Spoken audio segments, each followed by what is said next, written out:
நம்முடைய துவக்கம் பிதா குமாரன் பரிசுத்த ஆவியின் நாமத்தினாலே ஆமென். ஆண்டவரை நோக்கி நாம் பிரார்த்தனை செய்வோம்.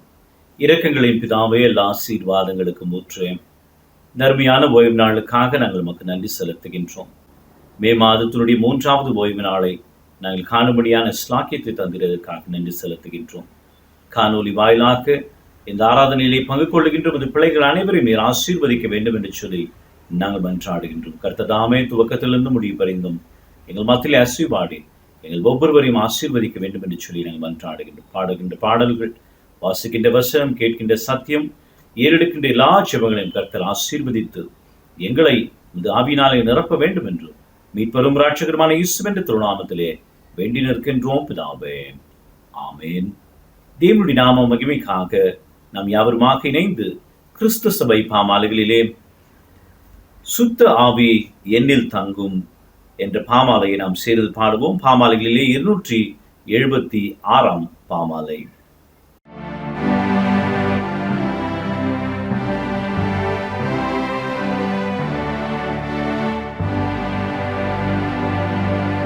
சுத்த ஆவி என்னில் தங்கும், நானும் சுத்தனாகவே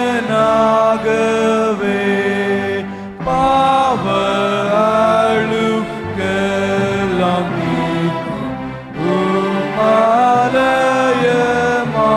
ஆலயமாகவே என்னை நீர் சிங்காரியும் வாசம் பண்ணும் நித்தமும்.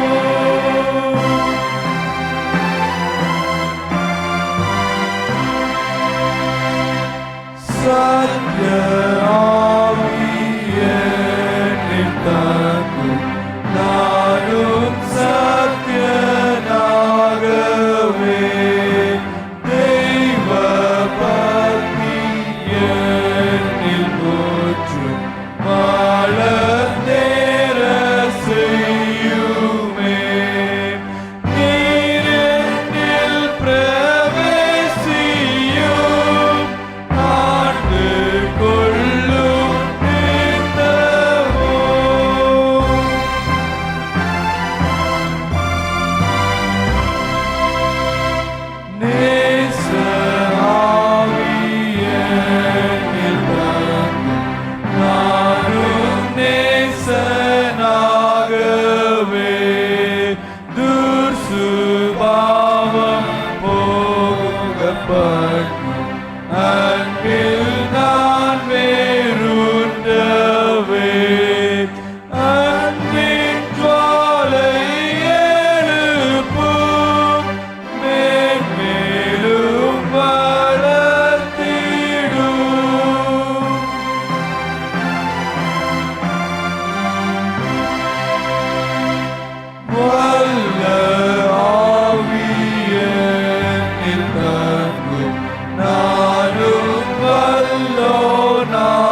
கருமையான தேவனுடைய சின்னமே, ஆண்டவராக இயேசு கிறிஸ்துவின் நல்நாமத்தினாலே உங்கள் அனைவரையும் அன்போடு கூட மீண்டுமாக வாழ்த்தி நான் வரவேற்கின்றேன். 76ஆம் பக்கத்தில் இருக்கின்ற 2வது ஆராதனை முறையை நாம் கடைபிடிப்போம். பக்கம் 76. நாம் கடவுளை தொழுவோம். கடவுள் ஆவியாக இருக்கிறார். அவரை தொழுது கொள்கிற நாம் ஆவியோடும் உண்மையோடும் அவரை தொழுது கொள்ள வேண்டும். நம்முடைய பிதாவாகிய கடவுளாலும் கர்த்தராகிய இயேசு கிறிஸ்துவினாலும் உங்களுக்கு கிருபையும் சமாதானமும் உண்டாவதாக. இது கர்த்தர் உண்டு பண்ணின பரிசுத்த நாள். இதிலே களி கூர்ந்து நாம் அனைவரும் மகிழ கடவோம். 79ஆம் பக்கம். ஆண்டவரே, எங்கள் உதடுகளை திறந்தருளும், அப்பொழுது எங்கள் வாய் உம்முடைய புகழை அறிவிக்கும். பிதாவுக்கும் குமாரனுக்கும் பரிசுத்த ஆவிக்கும் மகிமை உண்டாவதாக. ஆதியிலும் இப்பொழுதும் எப்பொழுதுமான சதா காலங்களிலும் மகிமை உண்டாவதாக. ஆமேன். திரியேக கடவுளை நாம் இணைந்து போற்றுவோம். சேனைகளின் கடவுளாகிய கர்த்தரே, நீர் பரிசுத்தர், பரிசுத்தர், பரிசுத்தர். வானமும் பூமியும் உமது மகிமையால் நிறைந்திருக்கின்றன. உன்னதத்திலே ஓசன்னா. கர்த்தரின் நாமத்தினாலே வந்தவரும் வருகிறவுமானவர் ஸ்தோத்திரிக்கப்பட்டவர். உன்னதத்திலே ஓசன்னா. சேர்ந்து சொல்லுவோம். கடவுளே, நீர் பரிசுத்தர். சர்வ வல்லவரே, நீர் பரிசுத்தர். சாவாமை உடையவரே, நீர் பரிசுத்தர். ஆண்டவரே, எங்களுக்காக சிலுவையில் அறையுண்டு எங்கள் மீட்பரே, எங்கள் மேல் கிருபையாயிரும். பரிசுத்த ஆவியாகிய ஆண்டவரே, எங்கள் மேல் கிருபையாயிரும்.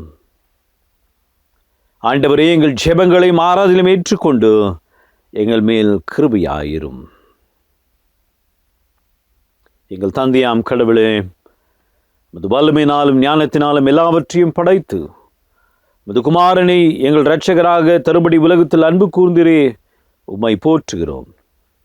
குமாராம் கடவுளே, பாவத்தை தவிர்த்து எல்லாவற்றிலும் எங்களைப் போல் மனிதனாக்கி எங்கள் பாவங்களுக்காக ஒப்புக் கொடுக்கப்பட்டு எங்கள் நீதிக்காக உயிர்த்து எழும்பியவரே, உம்மை போற்றுகிறோம்.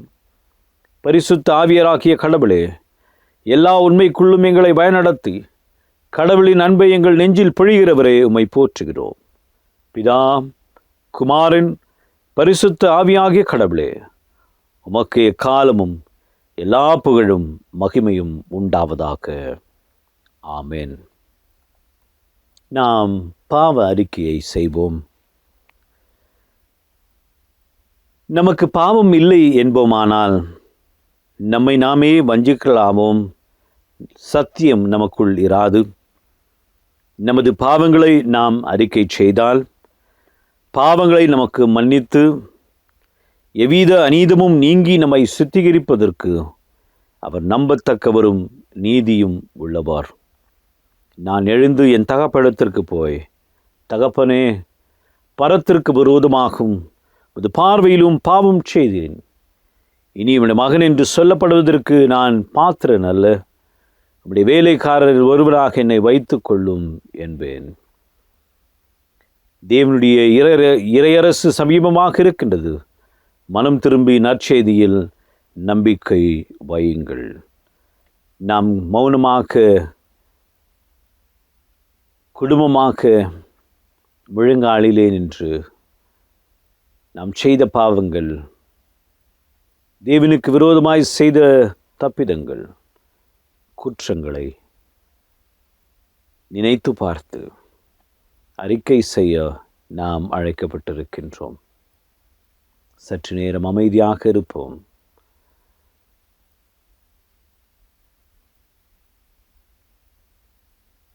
தேவனுக்கு விரோதமாய் செய்த எல்லா காரியத்தையும் நாம் அறிக்கை செய்து விட்டுவிட தேவன் நமக்கு மீண்டும் ஒரு வாய்ப்பினை தந்திருக்கின்றார். மௌனமாக நம்மை நாமே ஆராய்ந்து பார்ப்போம்.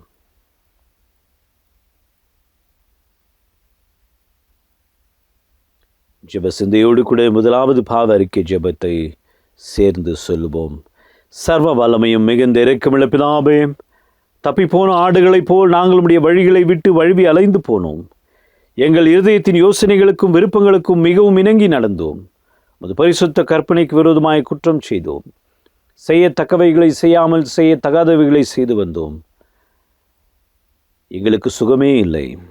ஆனாலும் ஆண்டவரீர், தேவரீர் எங்கள் ஆண்டவராக இயேசு கிறிஸ்துவின் மூலமாய் மனிதர் அருளி செய்த வாக்கு தத்தங்களின்படியே நிர்பாக்கியமுள்ள குற்றவாளியாக எங்களுக்கு இறங்கும்.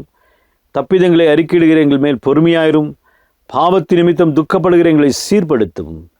மிகவும் இரக்கமுள்ள பிதாவே, உடைய பரிசுத்த நாமத்திற்கு மகிமை உண்டாகும்படி நாங்கள் இனி தேவபக்தியும் நீதியும் தெளிந்த புத்தியும் உள்ளவர்களாய் நடந்து வர இயேசு கிறிஸ்து நிமித்தம் எங்களுக்கு கிருபை செய்தருளும். ஆமேன். பாவ மன்னிப்பின் நிச்சயத்தை விசுவாசத்தோடு கூட நாம் பெற்றுக்கொள்வோம். சர்வ வல்லமை மிகுந்த இரக்கமுள்ள ஆண்டவர் மன்னிப்பையும் பாவ நிவர்த்தியும் நமக்கு கட்டளையிட்டருளி வாழ்க்கை சீர்படுத்துவதற்கான காலத்தையும் தமது பரிசுத்தாவின் கிருபையும் தேற்றுதலையும் நமக்கு தந்தருள்வாராக.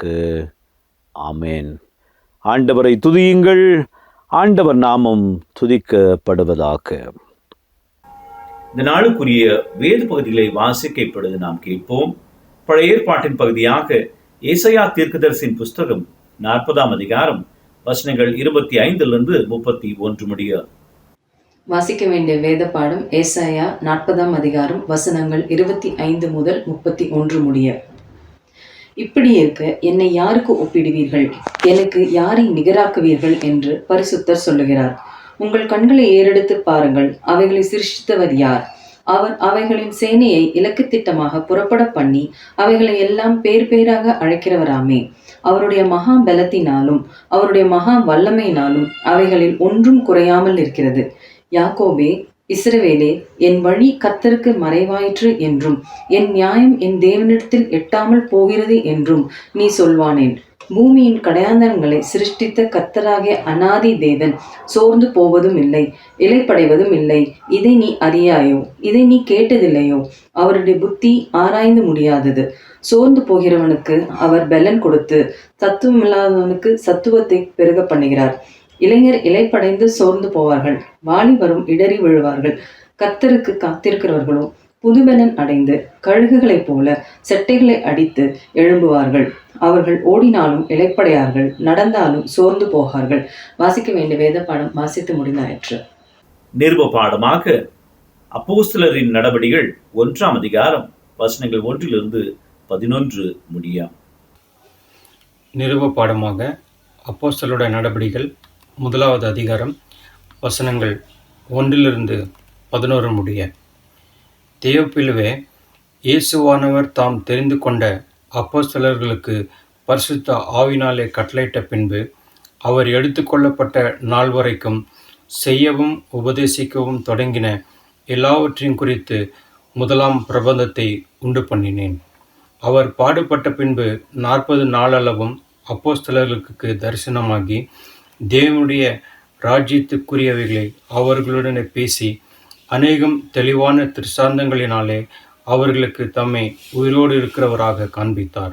அன்றையும் அவர் அவர்களுடனே கூடி வந்திருந்த போது அவர்களை நோக்கி, யோவான் ஜலத்தினாலே ஞானஸ்தானம் கொடுத்தான், நீங்கள் சில நாளுக்குள்ளே பரிசுத்த ஆவினாலே ஞானஸ்தானம் பெறுவீர்கள். ஆகையால் நீங்கள் எருசலேமை விட்டு போகாமல் என்னிடத்தில் கேள்விப்பட்ட பிதாவின் வாக்குத்தத்தம் நிறைவேற காத்திருங்கள் என்று கட்டளையிட்டார். அப்பொழுது கூடி வந்திருந்தவர்கள் அவரை நோக்கி, ஆண்டவரே, இக்காலத்திலா ராஜ்யத்தை இஸ்ரவேலுக்கு திரும்ப கொடுப்பீர் என்று கேட்டார்கள். அதற்கு அவர், பிதாவானவர் தம்முடைய ஆதீனத்தில் வைத்திருக்கிற காலங்களையும் வேளைகளையும் அறிகிறது உங்களுக்கு அடுத்ததல்ல. பரிசுத்தாவி உங்களிடத்தில் வரும்போது நீங்கள் பலனடைந்து எருசலேமிலும் யூதயா முழுவதிலும் சமாரியாவிலும் பூமியின் கடைசி பரியந்தமும் எனக்கு சாட்சிகளாயிருப்பீர்கள் என்றார். இவைகளை அவர் சொன்ன பின்பு அவர்கள் பார்த்து கொண்டிருக்கையில் உயர எடுத்து கொள்ளப்பட்டார். அவர்கள் கண்களுக்கு மறைவாக ஒரு மேகம் அவரை எடுத்து கொண்டது.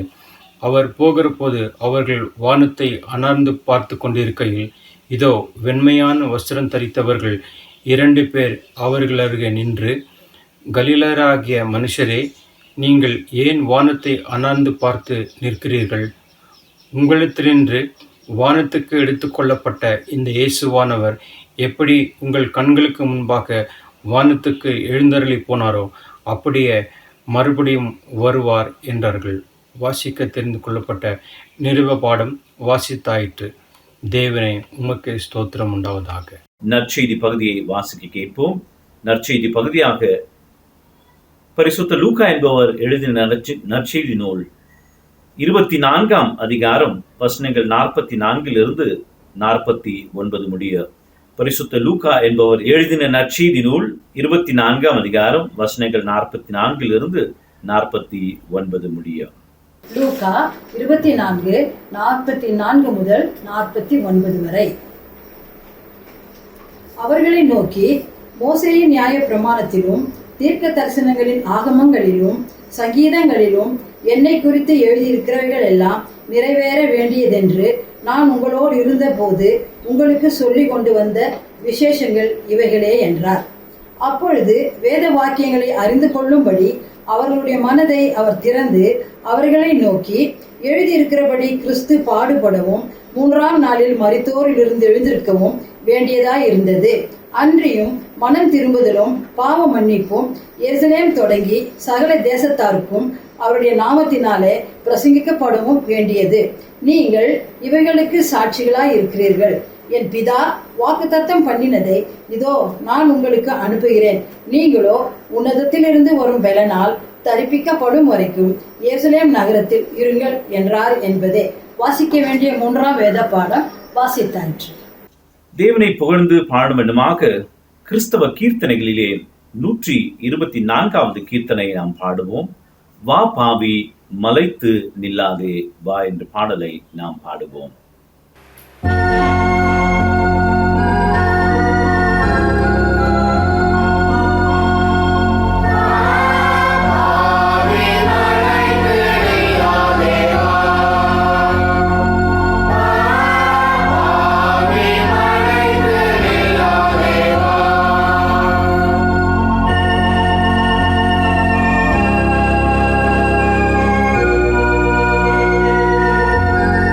Amen.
பிரார்த்தனை செய்வோம்.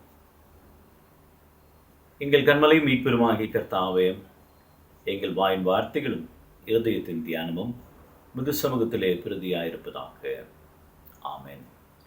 கிறிஸ்துவுக்குள் பிரியமானவர்களே, ஆண்டவராகிய இயேசு கிறிஸ்துவின் நல்நாமத்தினாலே உங்கள் அனைவரையும் அன்போடு கூட நான் வாழ்த்துகின்றேன். இன்றைய நாளிலே திருச்சபையாக நமக்கு தியானிக்க தரப்பட்டிருக்கின்ற தலைப்பு ஆவியானவருக்காக நாம் காத்திருத்தல். ஆவியானவருக்காக நாம் காத்திருத்தல். Waiting upon the Holy Spirit. Waiting upon the Holy Spirit. ஆவியானவருக்காக நாம் காத்திருத்தல். இப்பொழுது வாழ்ந்து கொண்டிருக்கின்ற காலகட்டத்திலே காத்திருத்தல் என்கின்ற வார்த்தை மிகவும் முக்கியமானது.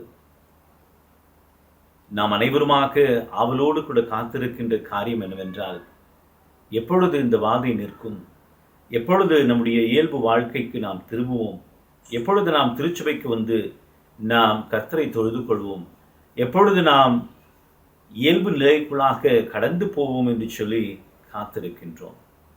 நடைபெற்று கொண்டிருக்கின்ற எல்லா நிகழ்வுகளை பார்க்கின்ற பொழுது பயத்தோடும் பதற்றத்தோடும் நெருக்கத்தோடும் துன்பத்தோடும் துயரத்தோடும் பலவீனத்தோடும் சுகவீனத்தோடும் நாம் வாழ்ந்து கொண்டிருக்கின்ற இந்த வேளையிலே தலைப்பு மிக அழகாக சொல்லப்பட்டிருக்கின்றது.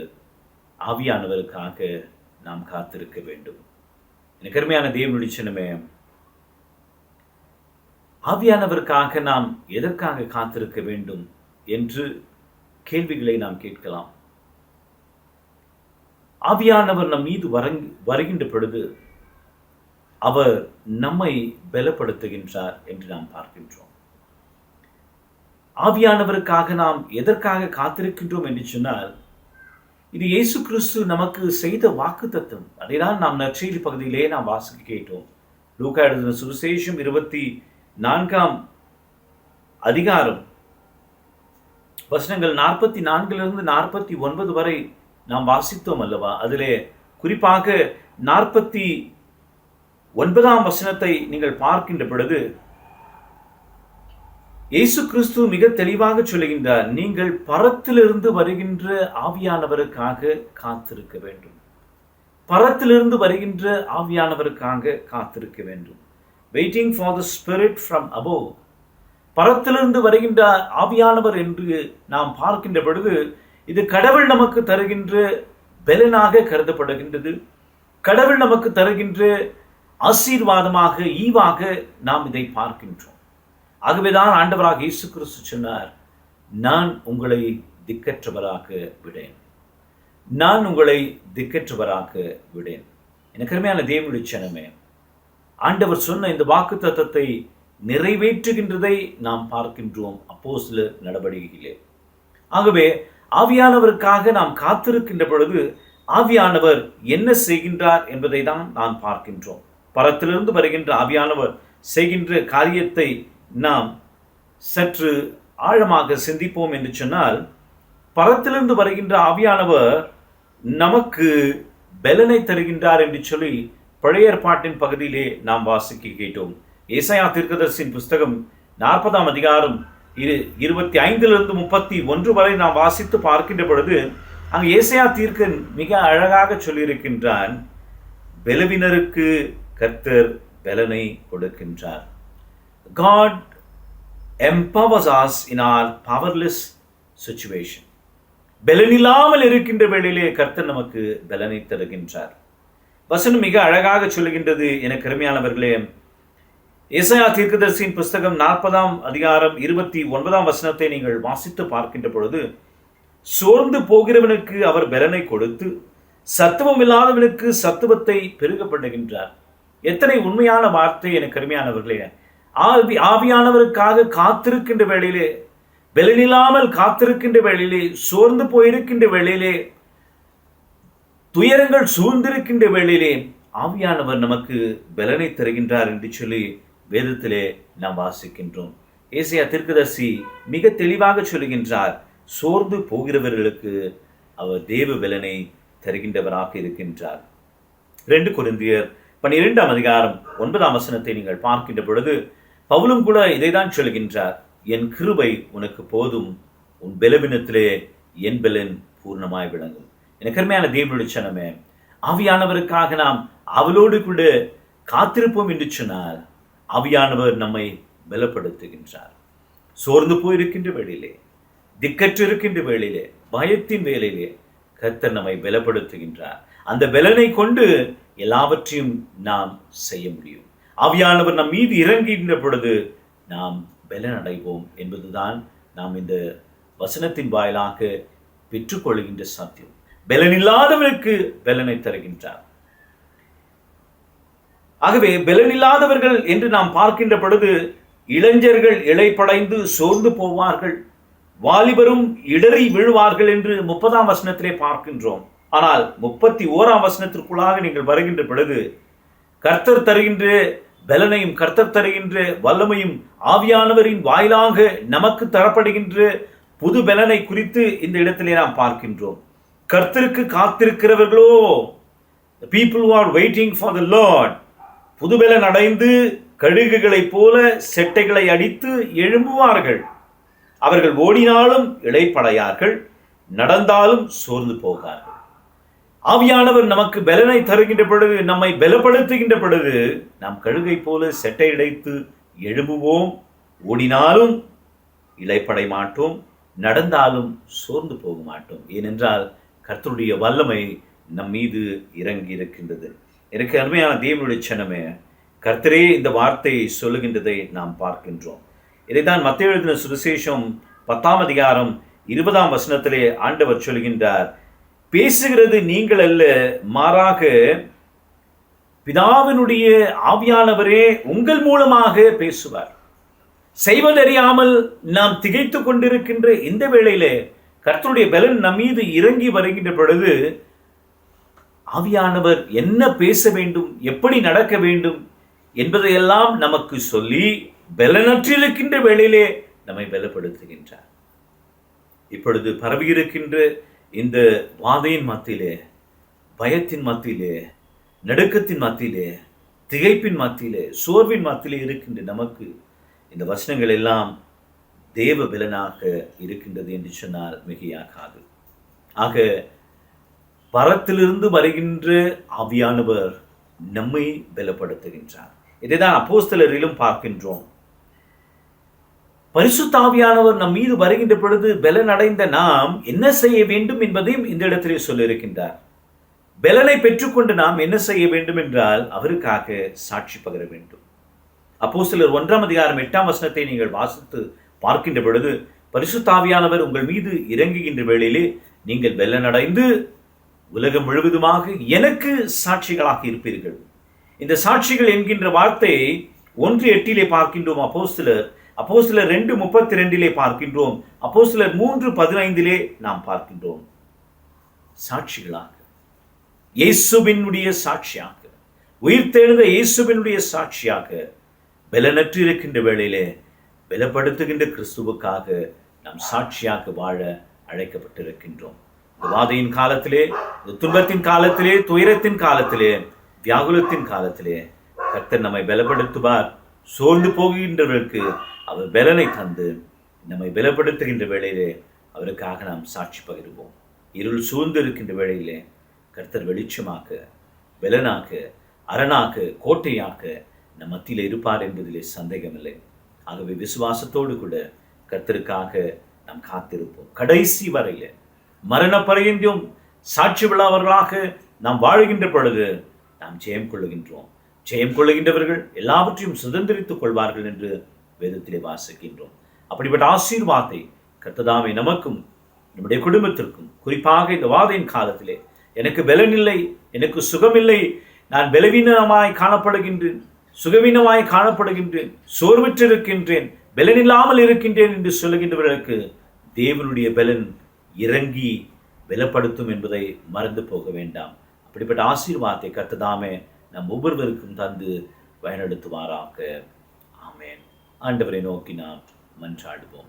இரக்கங்களின் பிதாவே, எல்லா ஆசீர்வாதங்களுக்கும் ஊற்று ஆவியானவருக்காக நாங்கள் காத்திருக்கின்ற வேளையிலே நீர் வாக்குத்தத்தம் பண்ணின ஆவியானவரை எங்கள் மீது இறக்கி பலனற்ற எங்களை பலப்படுத்துகின்றீர். பலனை பெற்றுக்கொண்டு நாங்கள் ஆண்டவரே உமக்காக சாட்சி பகிர அருள் செய்யும். என்ன சூழல் வந்தாலும் உன் மீது நாங்கள் வைத்திருக்கின்ற விசுவாசத்திலிருந்து வழுவி போகாதபடிக்கு உடைய வசனத்தினால் எங்களோடு கூட பேசும். உலகத்தின் முடிவு பரியந்தும் எங்களோடு கூட இருக்கின்ற என்று சொன்ன கர்த்தர் எங்களை ஆசீர்வதித்து பயனடத்த வேண்டும் என்று மீட்பர் இயேசுவின் திருநாமத்திலே வேண்டி நிற்கின்றோம் பிதாவே. ஆமென்.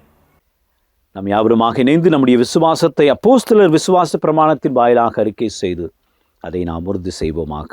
வானத்தையும் பூமியையும் படைத்த சர்வ வல்லமையுள்ள பிதாவாகிய தேவனை விசுவாசிக்கிறேன். அவருடைய ஒரே குமாரனாகிய நம்முடைய நாதர் இயேசு கிறிஸ்துவையும் விசுவாசிக்கிறேன்.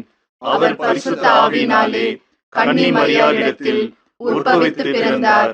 பொந்தியு பிலாத்துவின் காலத்தில் பாடுபட்டு சிலுவையில் அறையுண்டு மரித்து அடக்கம் பண்ணப்பட்டு பாதாளத்தில் இறங்கினார். மூன்றாம் நாள் மரித்தோரிடத்திலிருந்து எழுந்தருளினார். பரமண்டலத்துக்கு ஏறி சர்வ வல்லமையுள்ள பிதாவாகிய தேவனுடைய வலது பாசத்திலே வீற்றிருக்கிறார். அவரிடத்திலிருந்து உயிருள்ளோரையும் மரித்தோரையும் நியாயம் தீர்க்க வருவார். பரிசுத்த ஆவியையும் விசுவாசிக்கிறேன். பொதுவாயிருக்கிற பரிசுத்த சபையும் பரிசுத்தவான்களுடைய ஐக்கியமும் பாவ மன்னிப்பும் சரீர உயிர்த்தெழுதலும் நித்திய ஜீவனும் உண்டென்று விசுவாசிக்கிறேன். ஆமென். கிறிஸ்துவுக்குள் பிரியமானவர்களே, கடந்த வாரத்திலே பிறந்த நாள் திருமண நாள் கொண்டாடினவர்களை மெமோரியல் ஆலயத்தின் சார்பாக அன்போடு கூட வாழ்த்துகின்றோம். கர்த்ததாமே அவர்களையும் அவர்கள் பெற்றிருக்கின்ற ஆசீர்வாதத்தையும் அளவில்லாமல் ஆசீர்வதிப்பாராக. அவர்களுக்காக நாம் பிரார்த்தனை செய்வோம்.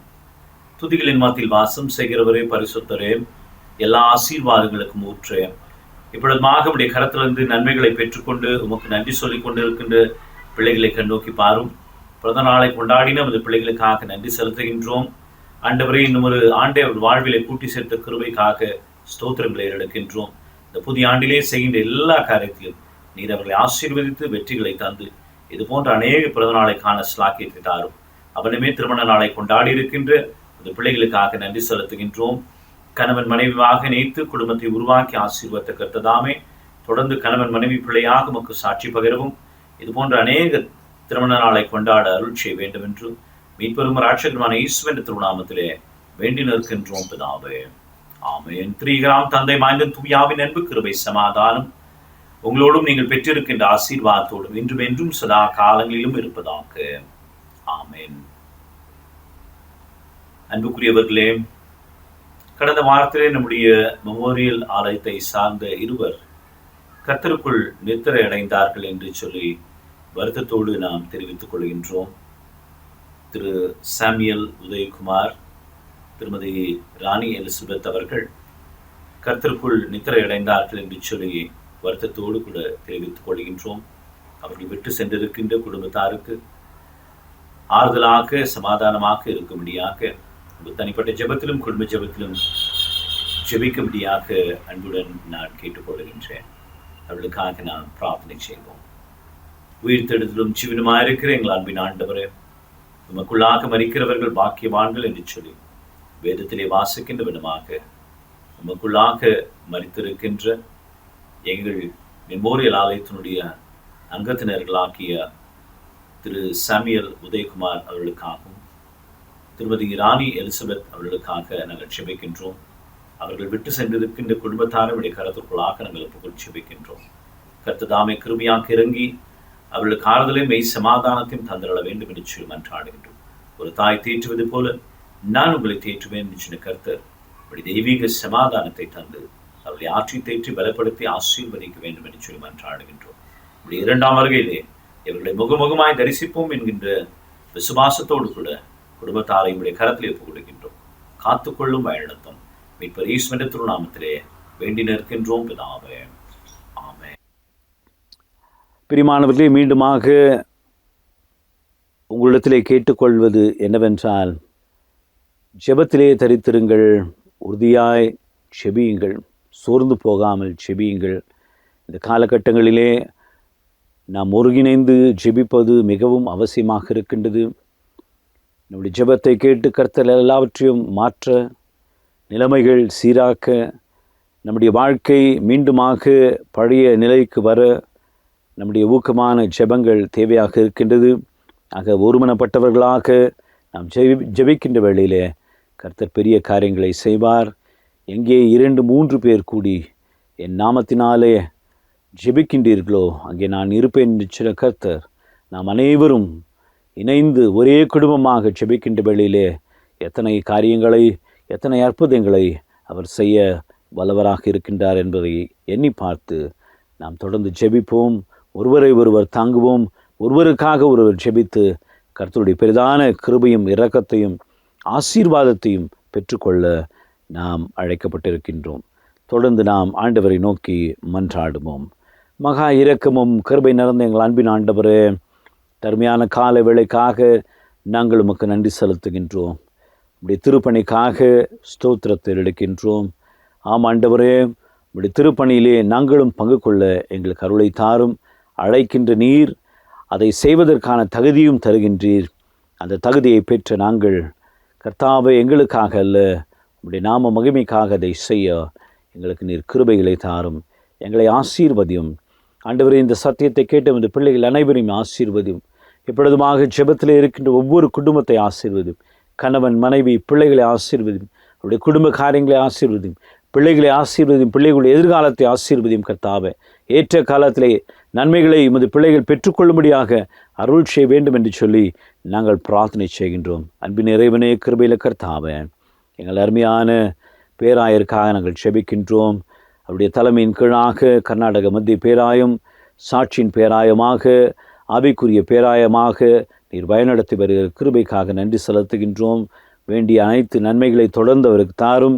என்னை பலப்படுத்துகின்ற கிறிஸ்துவினாலே எல்லாவற்றையும் எனக்கு செய்ய பலனுண்டு என்று சொல்லி உமக்காக தொடர்ந்து ஆண்டவரை அநேகருக்கு அவர் சாட்சியாக, அநேகருக்கு அவர் முன்மாதிரியாக இருக்க தொடர்ந்து அவரையும் பேராயர் அம்மாவையும் பிள்ளைகளையும் பேரப்பிள்ளைகளையும் அவருடைய குடும்பத்தை அவருடைய இரத்தத்தினாலே முத்திரையிட்டு ஆண்டவரை காத்தரள வேண்டும் என்று சொல்லி நாங்கள் பிரார்த்தனை செய்கின்றோம்.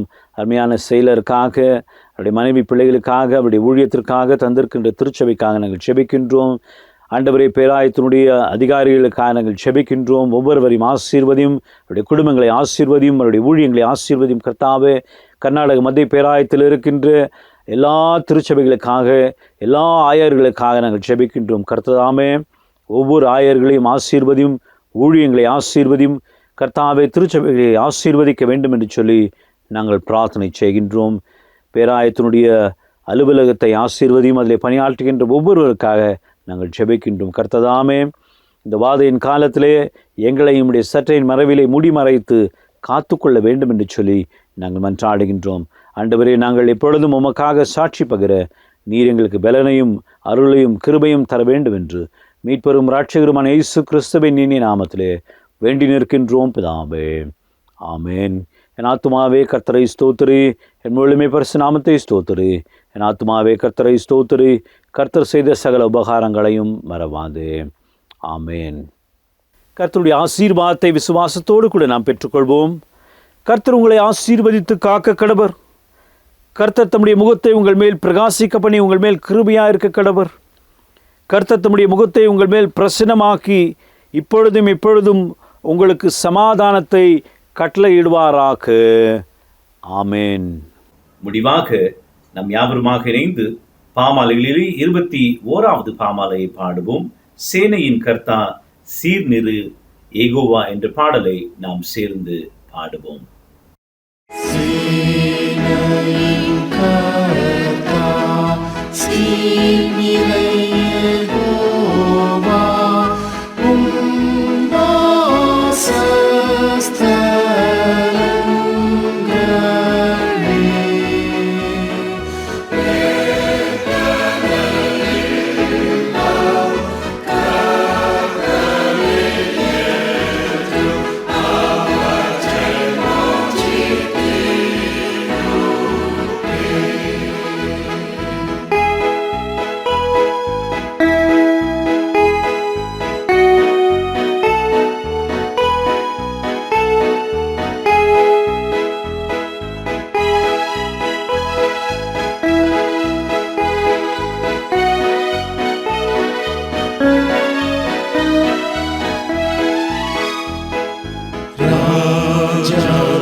சேனைகளின் கர்த்தர் உன்னிடம் என் வாஞ்சையே.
கர்த்தர் உங்களோடு இருப்பாராக.